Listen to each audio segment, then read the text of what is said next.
रामदन्दिखारि गामि पन्चायतआव गाब गोनां हाबाफारिजों भारत संकल्प जात्राखौ जौगाहोनाय जादों। लखिमपुर लोकसभा बियाबनि एमपि प्रधान बरुवाजों लोगोसे गुबुन गुबुन बिफाननि मावख'गिरि आरो मावफारियाफ्राबो बाहागो लायो। जनाइनि रामदन्दिखारि गामि पन्चायतआव संकल्प जात्रा हाबाफारिखौ मुंखर सेलेक हारिसा जौगाथाय ब्लकनि सिङाव पन्चायतनि बिथायाव मावफुंनाय जायो। विकास भारत संकल्प जात्रा भारत सरकारा हादरनि गासैबो थाखोआव सुबुंफोरनि जौगानायखौ रोखा खालामनायनि थांखिजों 15 नभेम्बरनिफ्राय हादर नाङैनो जौगाहोजानाय भारत संकल्प जात्राखौ जागायजेनदोंमोन। बे जर'खा हाबाफारियाव जौगानाय भारतनि संकल्प जात्राखौ जनाइ मुंखर सेलेक हारिसा जौगाथाय ब्लकनि सिङाव थानाय रामदन्दिखारि गामि पन्चायतआव खुंनाय जादों। रामदन्दिखारि गामि पन्चायतनि आफादगिरि लीना रेगन थायेनि मासि सामलायनायाव लखिमपुर लोकसभा बियाबनि एमपि प्रधान बरुवाया गिबियाव गोबां सोरखारि बिथांखिफोरनि सांग्रांथि गलाफोराव दावबायदोंमोन आरो जौगाखांनाय भारतनि संकल्प जात्रा हाबाफारियाव बाहागो लादों। जर'खायै जन धन योजना, अरुणोदय बिथांखि, बोराय बैसोनि पेन्सन, रान्दि pension, Pradhan Mantri Awas Yojana, ration card बायदि जौगालु बिथांखिनि बिबुंथि लाखियो। जनाइनिफ्राय गौतम बसुमतारीनि खौरां बड'लेण्ड बुब्लि।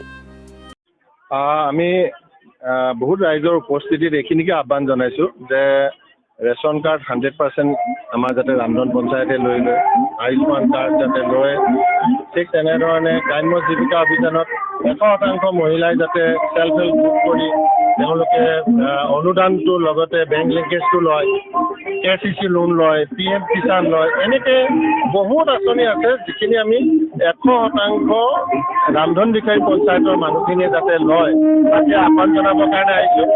বিভাগৰ ফালৰ পৰাও গাঁৱে গাঁৱে সজাগতা সভাবিলাক হৈ আছে।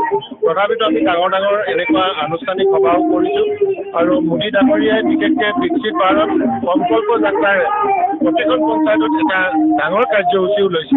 মই ভাবোঁ যে আহি থকা দিনবিলাকত ইয়াৰ ৰিজাল্টবিলাক আমি পাবৰ কাৰণে ইয়াৰ পিছতে আমাৰ তালাম পঞ্চায়ত লাইন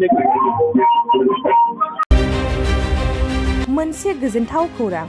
क'क्राझार सहरनि जेडि र'डजों नांजाबनाय सुदेमपुरि गांजिमा बाजाराव थानाय आइ आफा मेडलाइफ BM हस्पिटालाव बेराम सोखानो हानायनि गोबां खाबु दं। आइ आफा मेडलाइफ BM हस्पिटालनि फेसिलिटिफोरानो जाबाय medical laboratory, pharmacy, paediatrics, medicine, gynaecology, dental, urology, dental x-ray, play area, x-ray, sonography, OT, ICU, NICU एबा PICU आरो आइ आफा मेडलाइफ BM हस्पिटाला 24 घन्टा जेब्लाबो खुलायै थागोन।